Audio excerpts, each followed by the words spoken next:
President Lagarde, Your Excellencies, dear students, researchers, and staff, dear friends and guests of the Hertie School.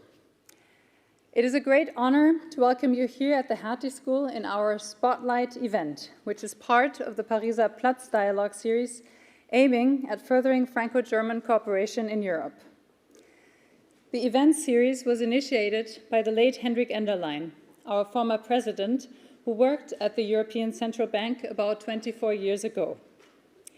It was on this very stage that Hendrik Enderlein welcomed Mario Draghi, your predecessor, in 2018 to discuss the future of European monetary union and the single market with the German finance minister, a certain Olaf Scholz.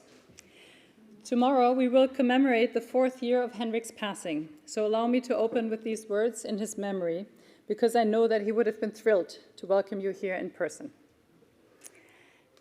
Let me also start by thanking the Federal Foreign Office and the European Climate Foundation, and of course the colleagues from the Jacques Delors Center under the leadership of Johannes Lindner, another ECB central banker, who worked tirelessly with all other staff units involved to make today's event possible.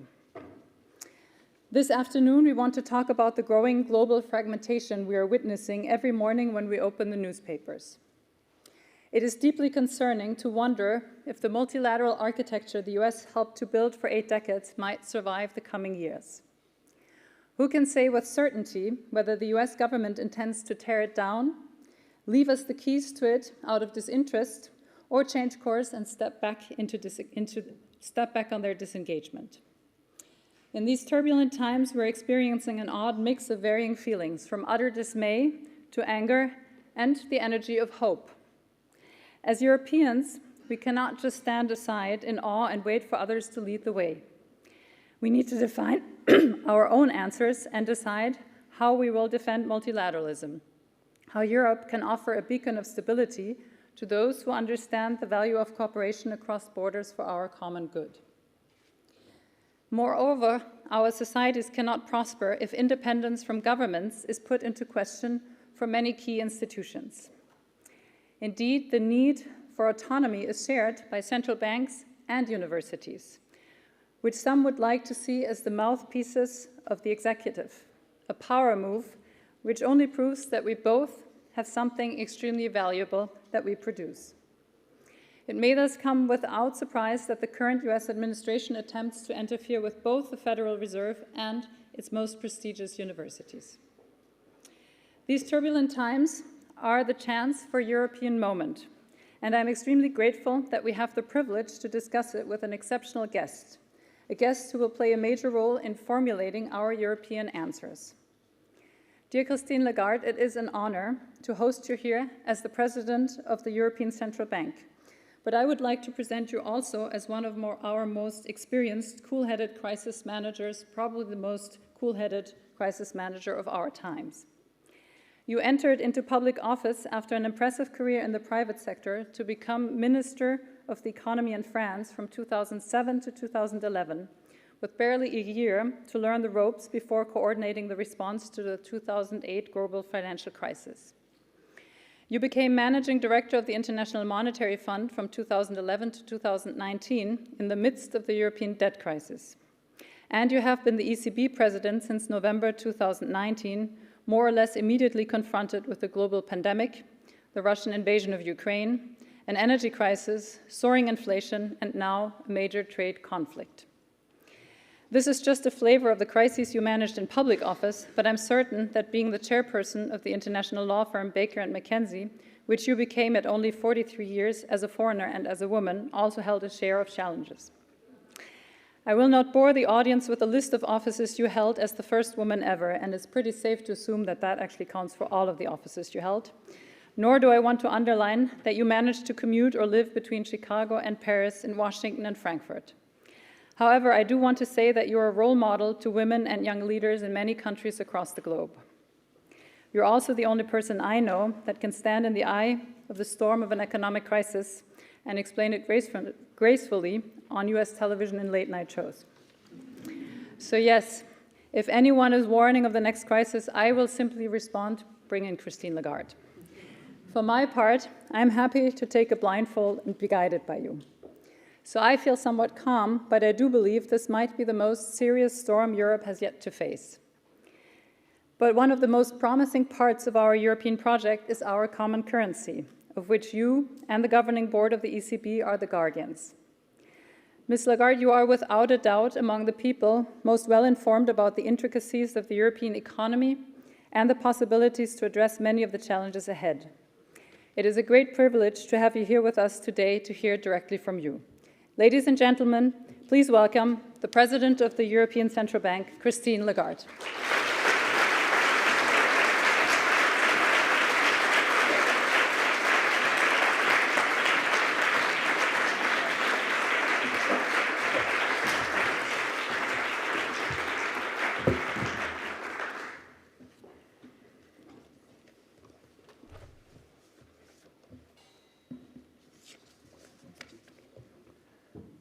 I'm going to organize myself.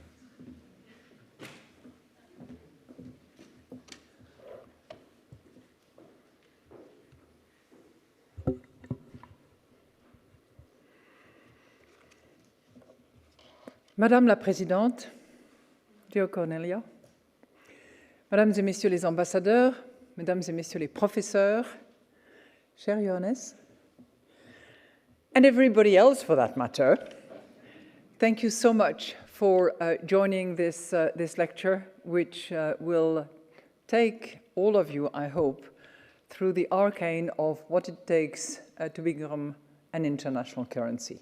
So any other questions that you have unrelated to this particular topic, save them for later. And if you have no interest in currency matters, please be patient. But that was a topic which we thought might be of interest to many in the current circumstances, which, Madam President, you've described very concisely, but very deeply as well. So I'm going to take you through the story of reserve currencies, and I will look at that with in mind what could happen in the future and what the conditions could be of some possible change. Okay? So over the past 80 years, the global economy thrived on a foundation of openness and multilateralism, underpinned by US leadership.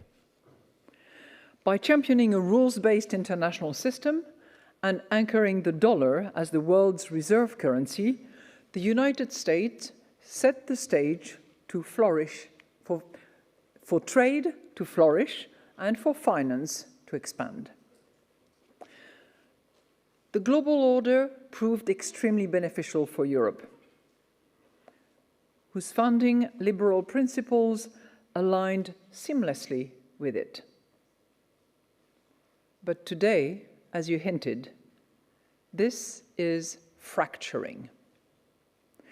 Multilateral cooperation is being replaced by zero-sum thinking and bilateral power plays. Openness is giving way to protectionism, and there is even uncertainty about the cornerstone of the system, the dominant role of the US dollar. All else equal, this fracturing can pose risks for Europe.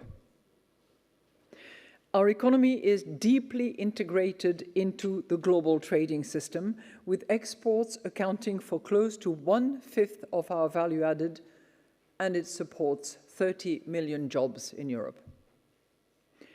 Any change in the international order that leads to lower world trade or fragmentation into economic blocs will be detrimental to our economy. Sad. Yes, but with the right policy responses, there could also be opportunities. The changing landscape could open the door for the euro to play a greater international role. So what is the situation today? Today, the euro is the second global currency, accounting for around 20% of foreign exchange reserves, compared with 58% in the case of the US dollar. So 20% euro, 58% US dollar. Increasing the international role of the euro can have positive implications for the euro area. Let me mention three of them. First, it would allow EU governments and businesses to borrow at a lower cost, helping boost our internal demand at a time when external demand is becoming less certain. Second, it would insulate us from exchange rate fluctuations, as more trade would be denominated in euro, protecting Europe from more volatile capital flows. And third, it would protect Europe from sanctions or other coercive measures. So in short, it would allow Europe to better control its own destiny, giving us some of what Valéry Giscard d'Estaing, some 60 years ago, called the exorbitant privilege. He was referring to the dollar at the time. So how is this change likely to happen? History suggests that it is far from guaranteed. The euro will not gain influence by default. We will have to earn it. For the euro to increase its global status, history tells us that we need to build on three foundations, each of which critical to its success. First foundation, Europe must ensure that it has a solid and credible geopolitical foundation by maintaining steadfast commitment to open trade and underpinning it with security capabilities. Second foundation, Europe must reinforce its economic foundation to make it a top destination for global capital, enabled by deeper and more liquid capital markets. Third foundation, we must bolster our legal foundation by defending the rule of law and by uniting politically so that we can resist external pressure.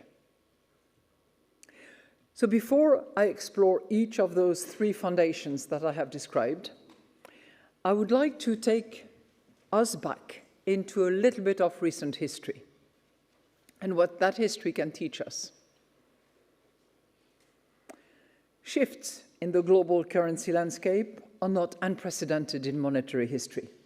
There have been previous episodes where the world's leading currency issuer has actually taken steps that have called that leadership, its own leadership, into questions, yet without ultimately jeopardizing it. Let me give you three circumstances. The US dollar took over from the pound sterling as the world's leading reserve currency in the mid-20s, with its share in foreign exchange reserves rising to 64% in 1931. But this leading position, which it had acquired, did not stop the United States from taking measures to unilaterally change the international monetary order. And I'm not here talking about 1944 and the Bretton Woods institution. I'm talking about 1933, when President Roosevelt suspended gold convertibility to fight the deflationary forces of the Great Depression.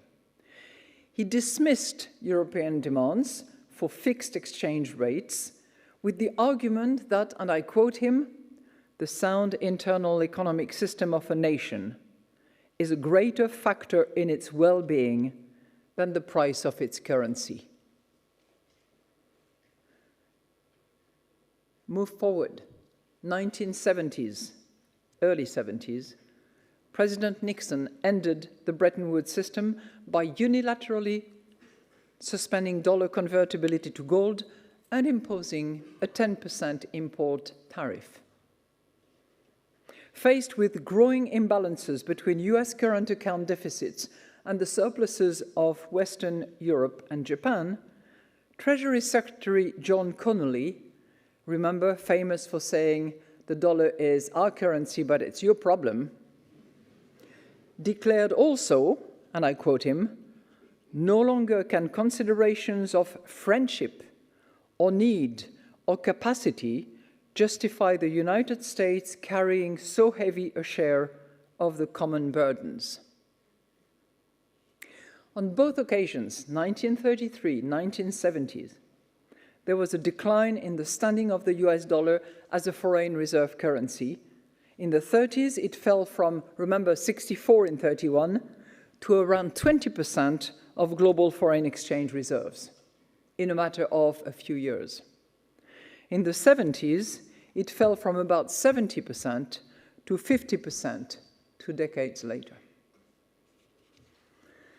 But on neither of those two occasions, there was a robust alternative currency that could take over on short notice.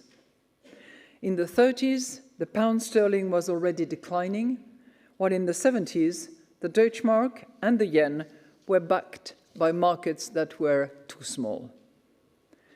So what did investors do? They had no alternative currency. They flocked to gold. The share of gold in foreign reserves increased by about 20 percentage points in the 30s to 70%, and almost double to 60% in the 70s. So they all flocked to gold.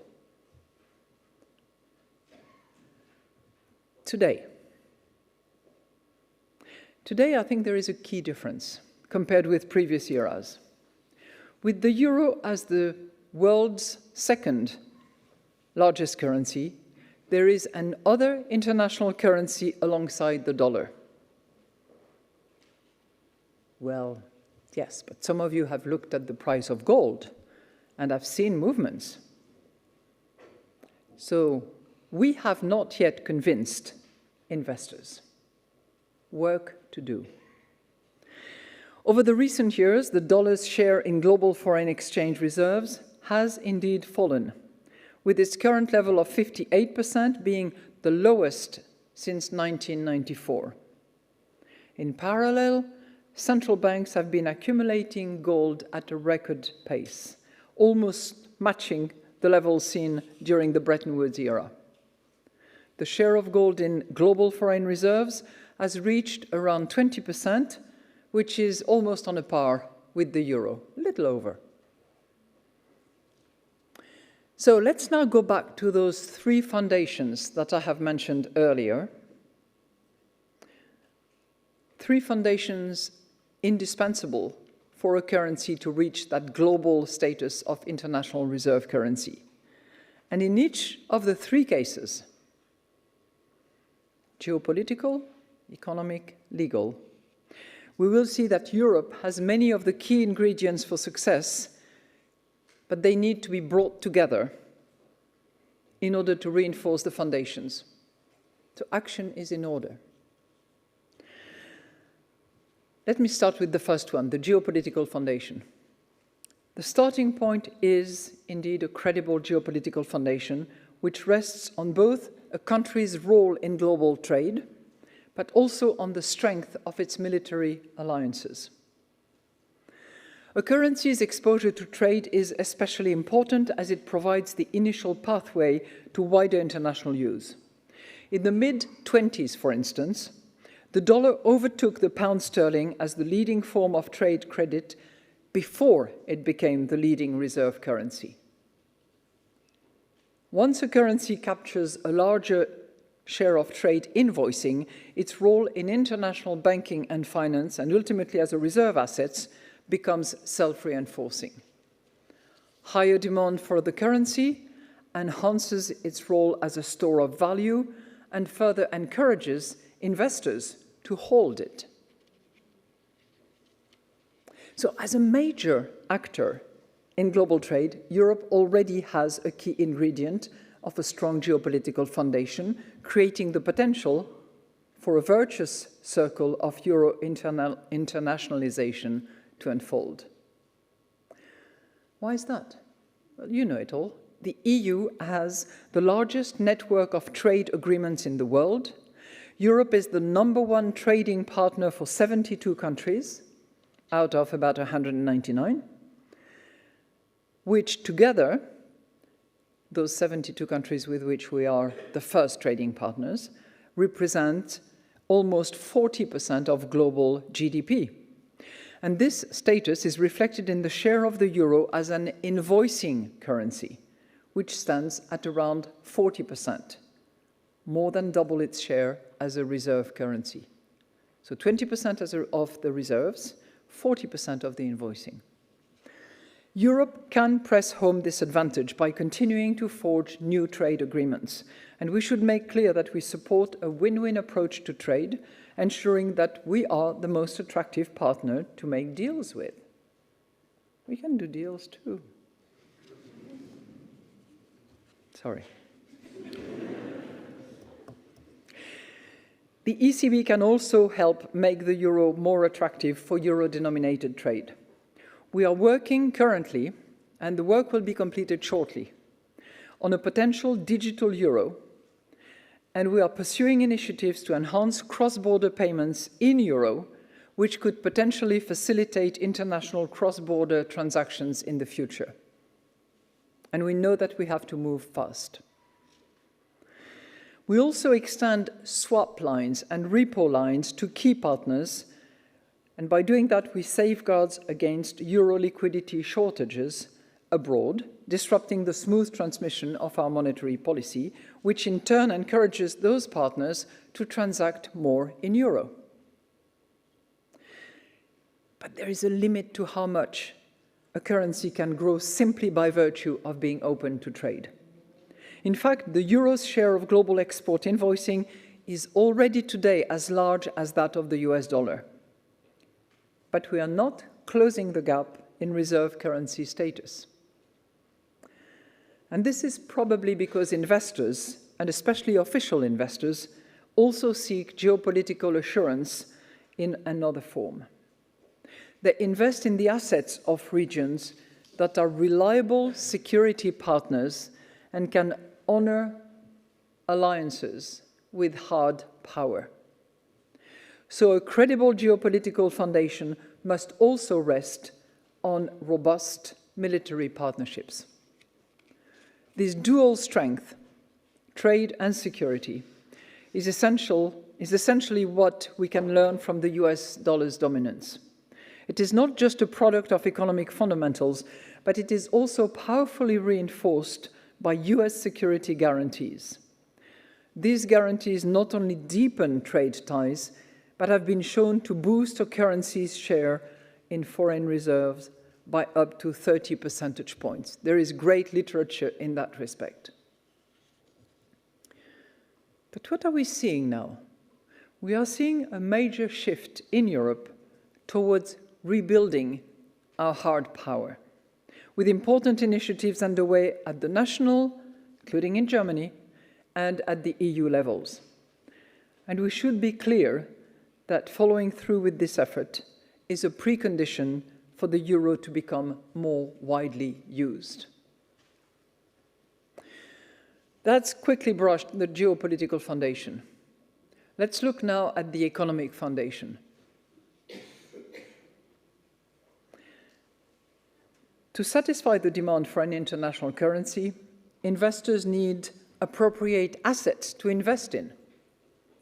And this is why a strong economic foundation, one that provides opportunities for growth and opportunities to invest in growth, is equally essential.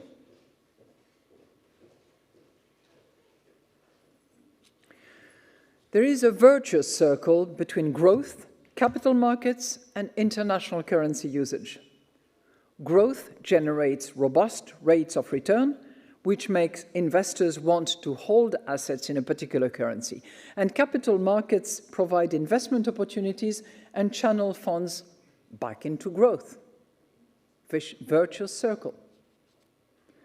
At the same time, if capital markets provide a sufficient supply of safe assets, investors can hedge their exposures efficiently.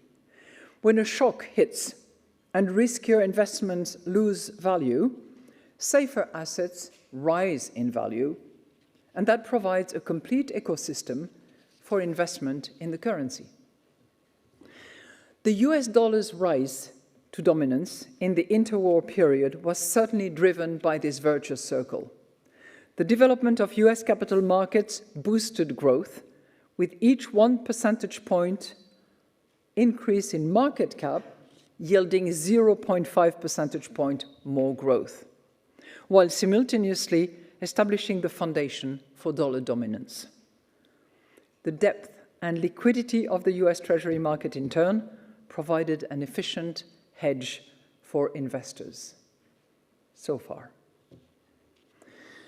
Europe, I contend, has all the elements it needs to produce a similar cycle. But so far, we have not been able to put all the pieces together. Despite our large single market, we have fallen behind the United States in terms of growth performance and market returns. Since 2000, US labor productivity per hour has grown twice as much as that in the euro area, mainly driven by the tech sector, and US markets have delivered returns that are around 5 times as high as those in European markets. Despite our large savings, we have made little progress in integrating our capital markets to channel more of our funds into growth. Think of it. 60% of household equity investment, and there is not that much of it, because a lot of it is into savings and term deposit. But 60% of household equity investment goes into home country markets, even though there might be greater opportunities somewhere else in Europe.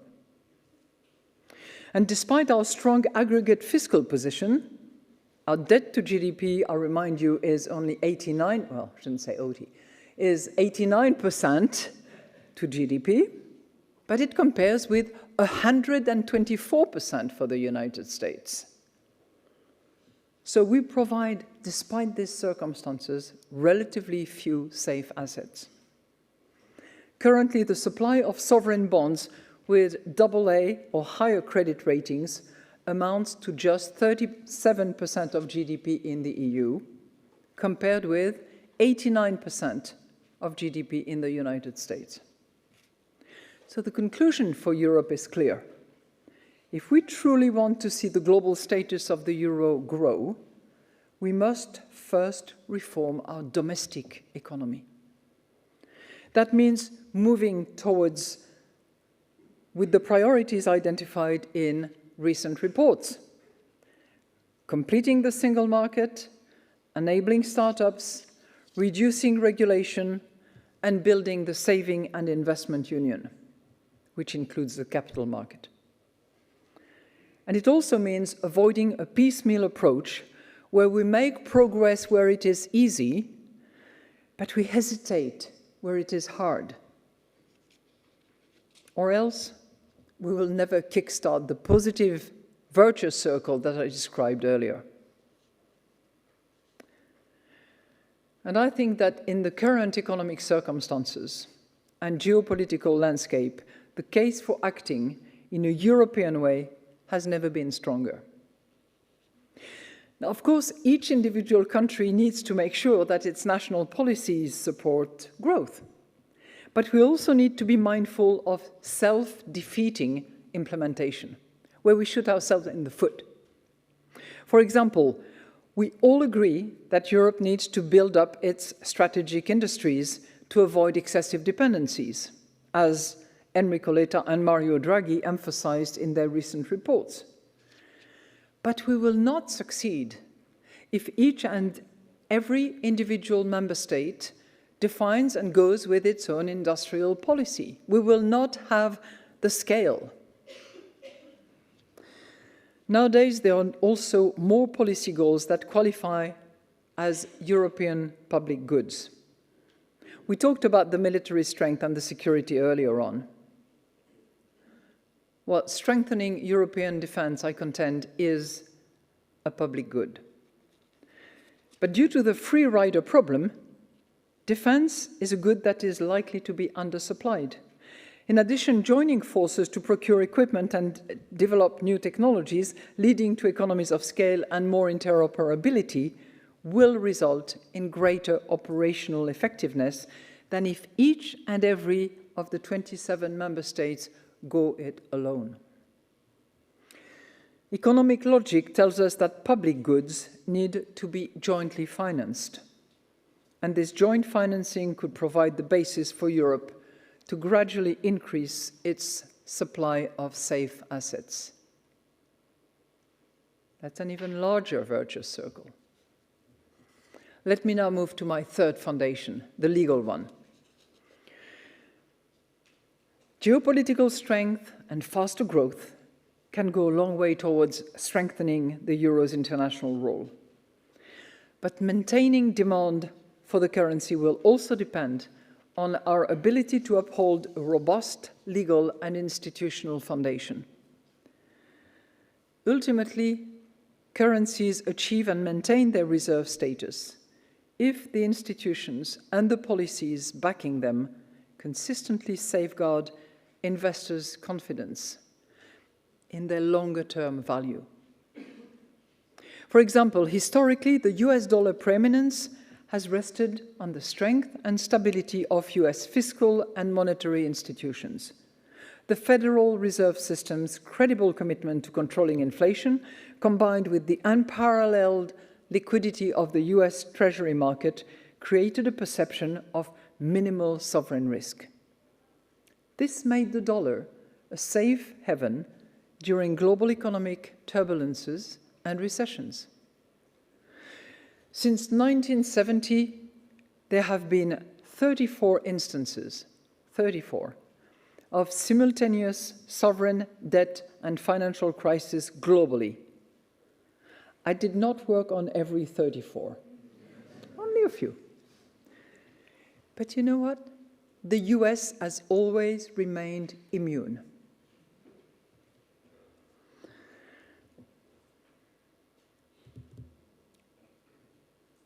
But when doubt emerges about the stability of the legal and institutional framework, the impact on currency use is undeniable and fast.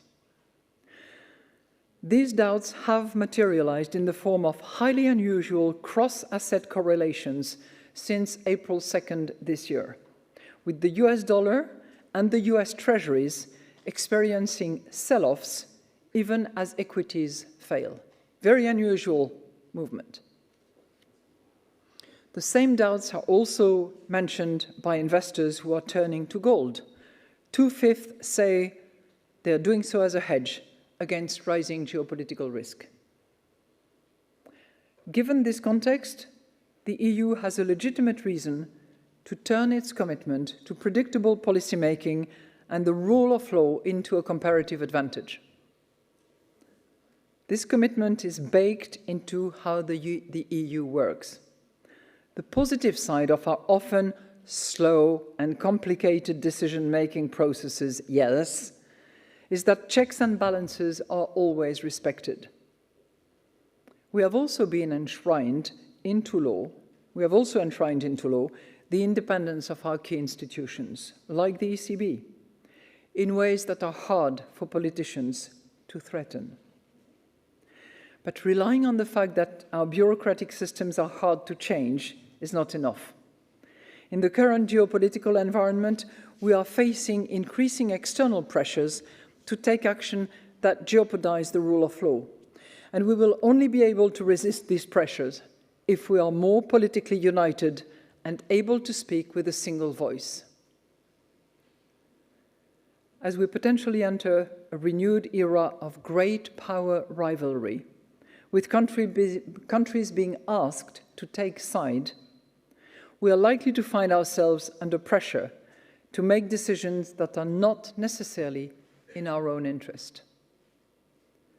But if we take this opportunity to unite, and preferably to reform our institutional structure by enabling more qualified majority voting in areas where a single vote has often held back the collective interest of the 26 other countries. That would enable us to act decisively as a united Europe. We would then be in a much stronger position to defend and uphold our values, and as a result to defend and uphold the global confidence that is associated with an international reserve currency. So I've described for you those three foundations: the current situation, a bit of the history and what the US has had the benefit of, and I have flashed for you what it would take for those three foundations to be strengthened, brought together, in order to strengthen our currency and earn the confidence of investors. In the history of the international monetary system, there are moments when the foundations that once seemed unshakable suddenly begin to shake. The Belgian-American economist Robert Triffin described this with great clarity. He observed that nations' confidence in the international monetary system depends on the reliability of the reserve currency, which, to use his own words, is highly dependent on individual countries' decisions. But moments of change can also be moments of opportunity. The ongoing changes create the opening for a global euro moment. And this is a prime opportunity for Europe to take greater control of its own destiny. But let's not fool ourselves. It is not a privilege that will be bestowed upon us because of who we are, what we stand for, and the values we uphold. It will have to be earned together. Thank you.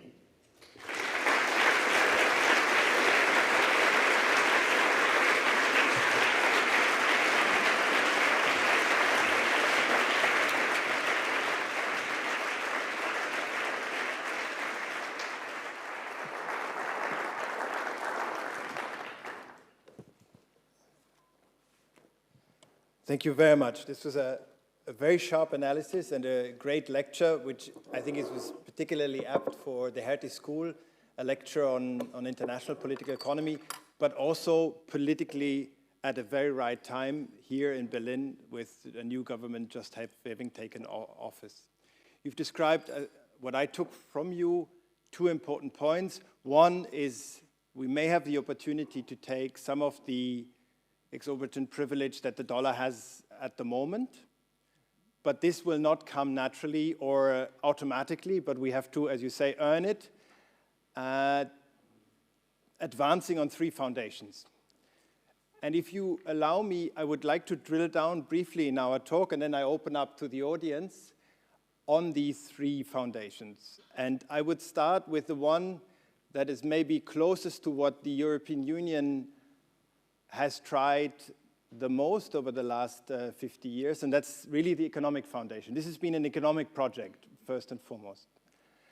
And I would like to zoom in to what you nicely described as this triangle: growth, capital market integration, and the role of the euro. And you mentioned the Saving and Investment Union, as you said, the new name that combines banking union and capital markets union. And the idea is really that to deepen capital markets and to mobilize private capital. And you yourself have been very vocal on this, also pointing out that we are seeing a capital flight, if one can call it that way, of 300 billion a year going to the US and not invested here. Now, the political progress on that project has not been breathtaking, to put it a bit mildly. So I would be interested in your view, and maybe I'm too critical here, but in your view on what would be your priorities, both in terms of impact, taking into account the international role of Europe, but also in terms of political feasibility. Thank you very much, Johannes. I think we need a dose of humility when we face this capital market union project. It has been around for about 12 years. And one of my good friends, Jean-Claude Juncker, was one of the first to talk about it and to argue in favor of it. So why is it that it hasn't worked? I think we should start with that. And that's what I mean by the sort of an exercise of humility. Why has it not worked? And I see a few reasons. One is, it's not a very sexy project. You know, when you talk to a big room of voters, which is what politicians have to do, and you start talking about capital market union, you know, the moment you utter those words, you've lost about 2/3 of the audience. Number one. So I think we need to, you know, if my assessment is correct, we need to find a way, we need to find the narrative which speaks to the voters, because that project has to be carried not by the technocrats, not by the central bankers, not by the market authorities themselves, and I'll come to that, but it has to be carried with political drive and with a momentum that actually accelerates the process, because we need to move fast. So we need to be able to tell the stories of those companies, of those startups, of those innovators, of those, you know, smart people who need at some stage a first round of financing, okay, the business angel, the family members, a second circle of financing, capital ventures if they are around, and then a third one and a fourth one, and here you need really a lot more money, and they need to access capital via the markets, whether it is in a simplified way, or a tortured way, whatever, but they need to access the money. And I think we need to tell those stories rather than, you know, sort of trumpet capital market union, capital market union. In the audience of highly civilized and well-read experts like in this room, it's okay because you all understand what CMU can do. But it's the politicians who have to carry the project. So that's number one.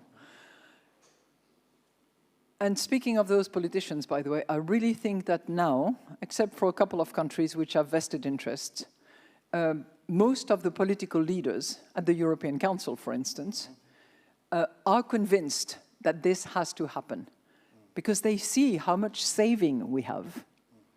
You know, we save 15% here in Europe. In the US, they save 4%, and yet they have a much deeper and more liquid capital market. So I think they're convinced of the momentum and they're ready to support the project. We need to help them with the narratives, and I'm sure that top-notch communicators will be able to help with that. So that's number one, political momentum, making it a bit sexy. Number two, we have to look at how much vested interest there are and how they can be addressed. Because, you know, if you tell all the market supervisors of Europe, sorry, your job is gone, it's going to be in one location, which will have authority over the entire European Union, they are not going to be happy supporting that project. So we need, those who will, you know, the Commission, the Council, Parliament ultimately, need to identify a structure and a framework where these people who have expertise actually can continue working, can be efficient, but will have a harmonized set of rules and a harmonized interpretation of the rules. Because what we have at the moment is a set of rules, yes, but interpreted in 27 different ways. So if you are a big fund investor or asset manager, you need to comply with 27 different sets of rules. That is not very enticing. So we need to have that as well, and to address that, we need to understand what the concerns are, what the vested interests are, and how they can find their sitting in the organization. Then, okay, so I'm coming now to my third and I'll stop. So political momentum, making the project really attractive and sexy, addressing the vested interest in order to arrive at a harmonized supervision interpreted in the same way. And again, you know, it opens lots of, you know, subsets of questions. I think the third point that I would make has already a response, but I don't know how it will be developed, and that is the 28th regime. Because when you operate in multiple member states, you typically have to comply with a particular set of rules and, more importantly, interpretations on corporate law, on tax law, on bankruptcy law, on employees' representatives, and so on and so forth. And it makes the whole exercise very complicated. Whereas if you could have, I know the Commission doesn't like that particular project much, but I think it's moving in that direction nonetheless. Have a 28th regime that would have the same corporate law, the same bankruptcy law, the same tax law, the same sort of labor representatives law. It would simplify significantly, and it would give a passport throughout the member states for those who decide to elect for this status. Unleashing a dynamic where people can choose that. Yeah. So 28th regime and supervisory convergence, if not maybe a unification of supervisory powers. Yeah. Can I move on to something still in the economic field that I find fascinating, which was your point on the need to address the investment needs, both in the defense side, but also in infrastructure, maybe specific sectors, as well as your warning, if it's only done at the national level, that this would lead to fragmentation and run the risk of missing out on scale and synergies. Now, having that in mind, what's your assessment of the new German government's decision to really have that big investment fund, it's 1% GDP per year, as well as an additional 1.5% defense spending? Well, look, I'm not going to pass judgment on any government in the European Union nor in the euro area, but I observe that this decision was extremely well received by markets. Okay? So if that is the case, then there is an expectation that it will work and that it will unleash growth potential. It's a national project, but it's one that was also not only welcomed by markets, but it was welcomed by all the partners around Germany. And if you topple that with the fact that German leadership and French leadership seem to want to privilege the strength of the relationship that they have had and the joint projects that they can work together, I see that as extremely positive for the European Union and certainly for the euro area, yes.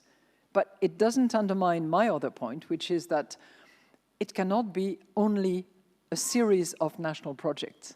There has to be enough commonality, enough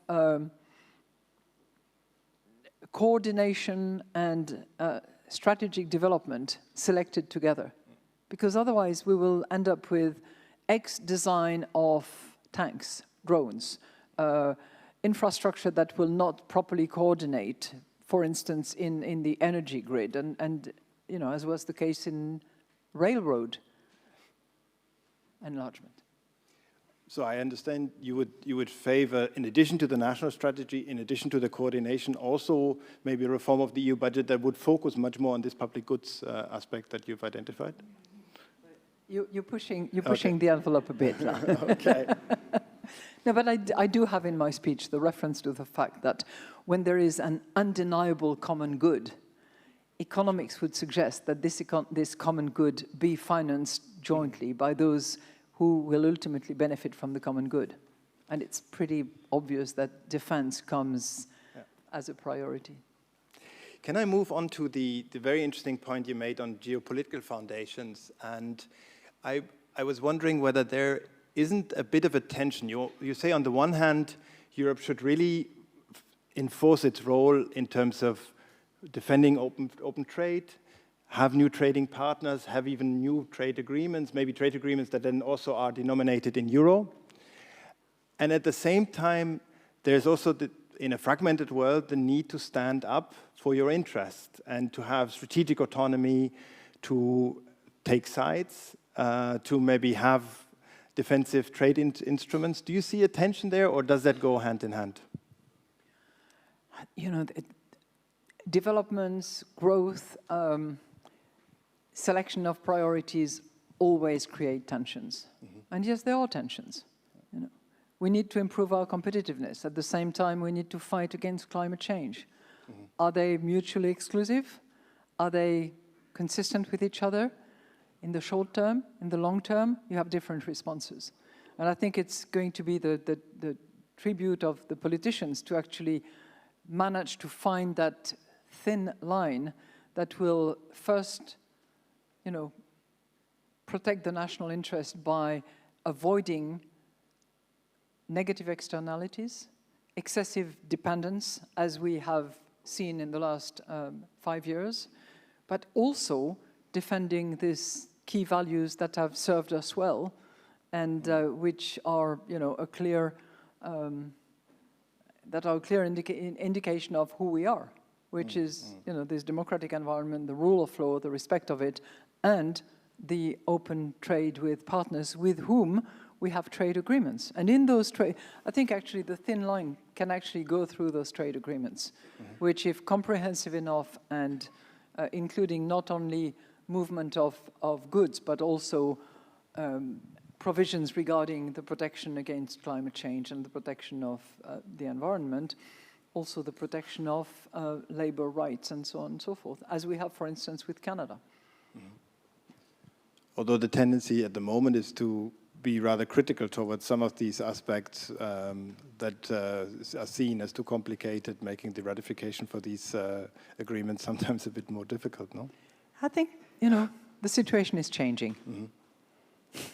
But coming to that last foundation, because it's about unity, and I thought it was interesting how you conceded the fact that sometimes the EU is seen as rather complex, and that the political unity at the same time, especially if you want to be a strong actor on the global stage, needs to be there, the unity, but that some of the complexity of our decision-making maybe stand in the way.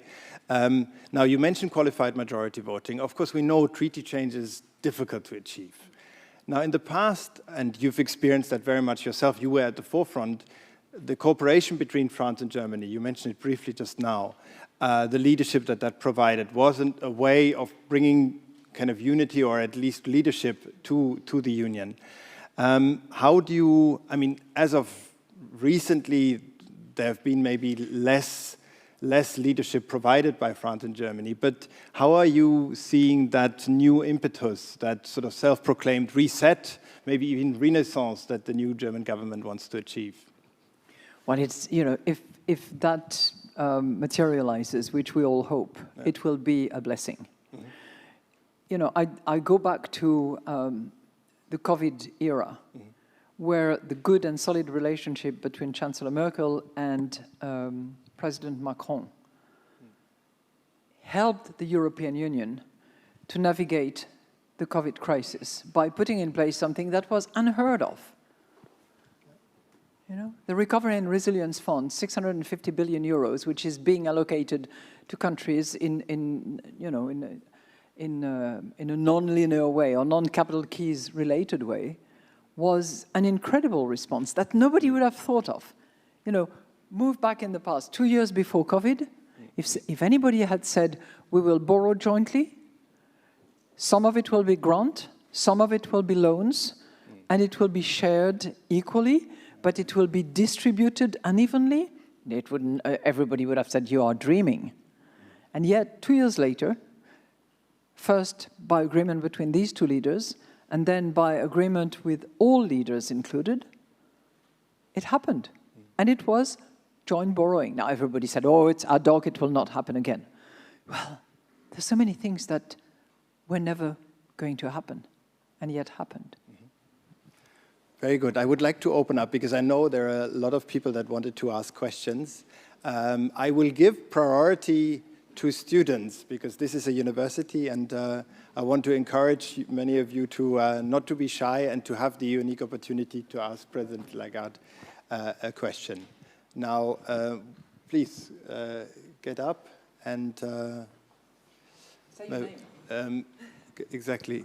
Maybe here? Yeah. Thank you, President Lagarde, for this very interesting speech. My name is Martin Fischer. I'm a PhD student at the European University Institute and currently a visiting scholar at the Jacques Delors Center. And I have two questions on the role of the euro, because the first one is more general. It concerns the link between what you just spoke about and the mandate that the ECB actually has. Because it sounds as if the European Union is becoming a geopolitical player. But at the same time, the ECB's mandate is price stability. So what are the implications of what you just talked about on the ECB's mandate? Does it maybe even jeopardize it? The second question concerns the third pillar that you mentioned on solid legal foundations and the rule of law. And at the moment, what is happening in Europe is that we are discussing whether Russian assets should be frozen to finance the support for Ukraine. So is there not an inherent tension between this geopolitical role of Europe and the rule of law foundation that you mentioned? Thank you.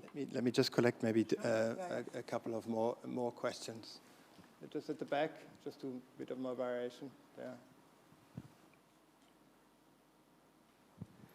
Thank you for the floor. I'm Federico Campatelli, member of the Future Youth Student Club here at the Hertie School.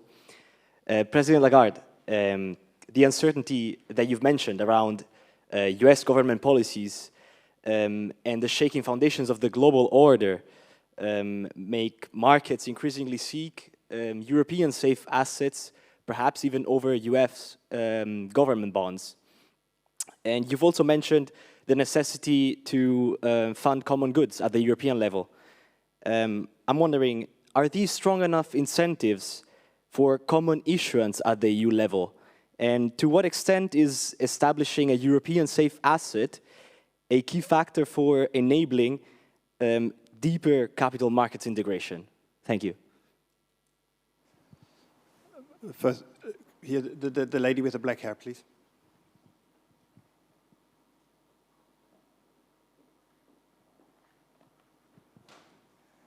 Bonjour, Madame la Présidente. Hello, everybody. My name is Sima Kamourier. I'm the Executive Director for Climate at the Finance for Development Lab. It's a small think tank house at the Paris School of Economics. So I've long ceased to be a student, but thanks for taking my question nonetheless. Well, theoretically, I learned my first jobs as an economist at the French Treasury under your stewardship, Madame Lagarde, some 15 years ago. So I just wanted to... I'm sorry? No. Thanks, I'll take it. I just wanted to pick up on a comment you made about hesitating in front of difficult choices or hard choices, and the length that it takes to create deep and liquid capital markets and the search of investors for safe assets. You briefly just mentioned climate change. It remains, it remains a danger, whether we like it or not, whether other priorities have taken the top spot in the political agenda and the investment agenda, indeed. How do you see our, capacity to reconcile our current challenges with the need to prepare for and indeed actually invest in the transition? Could this actually be an opportunity to play a very long game in terms of creating a new type of safe assets? And could Europe play a very, long-term competitive game here? I'd be really interested in your views, especially that the ECB has been at the forefront of that movement. Thank you very much. So Hertie is providing you with difficult questions. Back to you. That's for sure. So I'll take them by their respective order. On the first one, I think one of you said, isn't you mandate price stability at risk and in jeopardy, given what you've just explained to us today? I really don't think that it is the case. I would like to just remind you, by the way, that we have delivered on our mandate. Moving the inflation from 11.6 in October 22 to 2.1 where it is now, thanks notably, not exclusively, but thanks notably through our monetary policy, is a clear indication that we are observing our mandate very carefully. And I can assure you that the Governing Council of the ECB, which comprises the 20 governors of the national central banks, have at heart to deliver on that mandate. So that mandate, I also remind you, is twofold. We have the primary objective, which is price stability, and it comes first and foremost. And then without prejudice to the first priority, which is price stability, we also have to observe the economic policies and the developments that are decided by the European institutions. But I really do not think that by strengthening the role of the euro, we would jeopardize our price stability primary objective. I actually would argue for the contrary and the opposite. Your second question requires just a little bit of distinction between the concept. Because I believe that the central bank, the Russian central bank assets have actually been frozen, and they are frozen. And second, they are being used currently in order to finance some of the lending that has been extended to Ukraine. So when the G7 countries have agreed to lend $50 billion to Ukraine, the interests thereon are actually partly paid by the interest generated by the frozen assets, because it legally stands that those interests generated by the assets do not belong to the National Central Bank of Russia. Now, if you change the word frozen by seized, that's a different story. And I think that there is, at the moment at least, and as constructed, no international legal basis on which to actually seize. But I think it is the intention of all parties involved to actually target all these amounts to the reconstruction of Ukraine.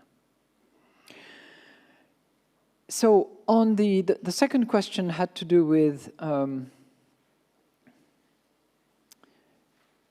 under the current uncertainty and the status of the US assets, do the EU assets stand a chance? And my response, I hope I have demonstrated that in the speech, is yes. And while there is no significant flows as yet observed, there are multiple interrogations, questions, and undecisiveness at the moment on the part of many investors. This is something that is borne by the markets and that we know about. Would the safe assets be enough to organize a capital market union?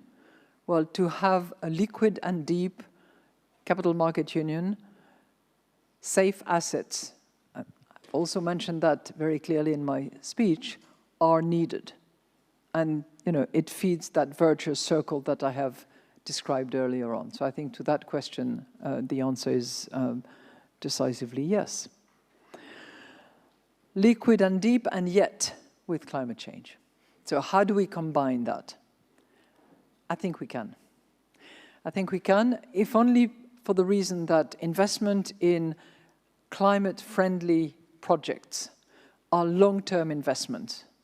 And for that to happen, you need to have the stability and the reliability and predictability of the system in which you invest. And I really hope that the European Union can deliver that better and more than anybody else. And thank you for having recognized that we as a central bank are trying to decarbonize as much as is reasonable under the Paris Agreement, our monetary and non-monetary portfolio. Thank you. Thank you very much. As I'm happy to give a second round. There in blonde there with the glasses, and then... Blonde with glasses, that's a bit funny. No, yes. Thank you. Hi, my name is Luca Derville. I'm a student in the MIA here in European governance. And as you've talked in the third pillar, the legal pillar about reforming Europe, especially the QMV, as much as there is a political momentum at the moment for the EU to do more, there's also a lot of backlash against the EU, especially at the highest levels of state, with a lot of lot of state leaders also going against Europe. Do you still think that we can manage to move with such big reforms, such as the QMV in major policy areas, such as foreign policy? The qualified majority voting. Oh, right. You see, you're funny because you do the same thing that people have done in all the organizations that I have been called to lead. Because they all talk the same jargon, they talk in abbreviations. So you say QMD, QMD. QMV, the qualified majority voting. Thank Sorry. you. So now everybody understands. Could you then maybe pass on just in Okay. front of you? There, yeah, another student. Hi, my name is Theodor Rickert. I'm also a first-year student here at Hertie School. And I'm wondering how you assess the role of the current national capital markets in the role of the Capital Market Union, because we see maybe 24 capital markets in the EU that are relatively shallow and not deep. And we still see that companies like they are financing via debt, and whether it is an issue that, or how to create a deep and shallow EU-wide capital market if the basis for that is not where we would like to see it. And then there was another young gentleman there that has raised his hands there. Thank you, Madame Lagarde, for your insights. My name is Henry. I'm a first-year student here at Hertie. As a matter of fact, I also was a student in George Washington University, then right next door neighbor of the IMF. So the question I wanted to ask is about the second pillar you have mentioned, the political pillar. Over the past years, we have seen the rise of the European far rights across the nations, and it has started attacking the European Union institutions. ECB and Euro as an institution as a whole are also under the attack. How does the European Central Bank going to do in response of the rising populism and an uncertainty towards the euro? How can the European banking system as a whole to respond to this crisis? Thank you very much. So two more political questions and one on national capital markets, but I would like to stop now. I know you need to leave at 1:15, but want to give you the chance to respond. I have to be super fast. Okay. So,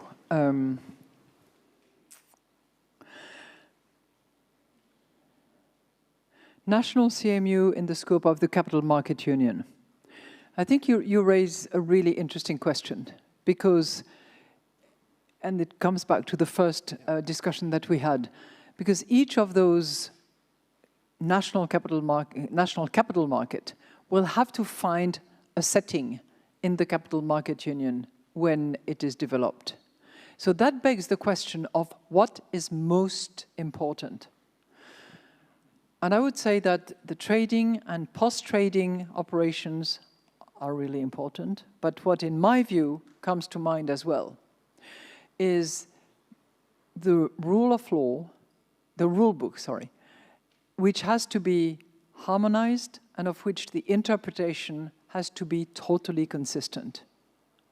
Because if when you invest in different member states, you have, on the basis of similar directives, different transpositions in the national legislation and different interpretation of those rules, then you don't have a single market and you cannot go beyond the market for which you have prepared.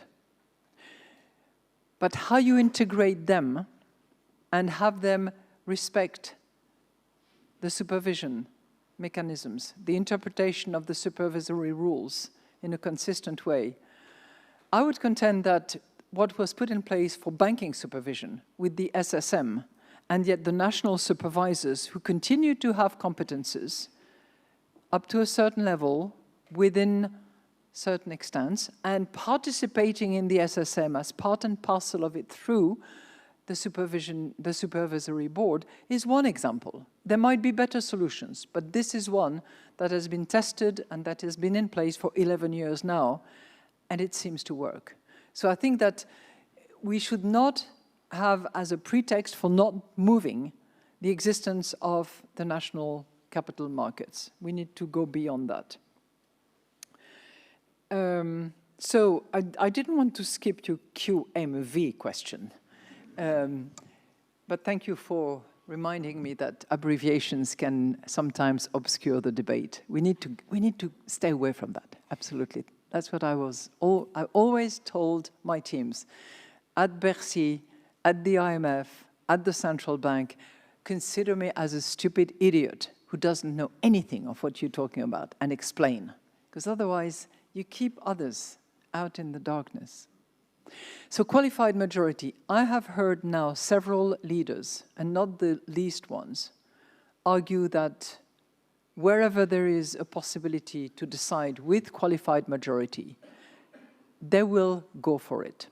And they will not massage and pressure and cajole and exercise leverage in order to obtain consensus. They will be prepared to go for qualified majority. So that's step number one. Step number two, there are areas, and I'm thinking of, you would be thinking of foreign affairs, I would be thinking of tax, which is part of the 28th regime, where, yeah, maybe it's worth looking at the treaties. And as we say in French, nécessité fait loi. Sometimes, as Nelson Mandela would have said, suddenly what seemed impossible becomes possible. And I really believe in that. I've seen it in action. You know, the COVID time taught me that when push comes to shove, people eventually will go beyond the barriers that they thought they could not overcome. On your last one, look, I'm not going to pretend that we are what we are not. A central bank is a central bank is a central bank, just like a rose is a rose is a rose. And there is only so much that we can do. And there is only so much that the treaty has assigned to us. But I believe that by delivering on our treaty obligations, complying with the rules, doing the best we can in order to deliver price stability, is our contribution to a more stable, more predictable, more acceptable world. And we will continue to do that, believe me. Thank you very, very much for this. You mentioned the global euro moment. And I think you've clearly outlined what that moment should entail. You also said there could be a sort of virtuous cycle. And maybe, with a bit of hope, that sort of new momentum, political momentum in terms of leadership could be a kind of a kickstart in that direction of unleashing that virtuous cycle. So with this very positive note, I want to thank you a lot for coming to Hertie, to the Jacques Delors Center. Thank you very much, Christine Lagarde.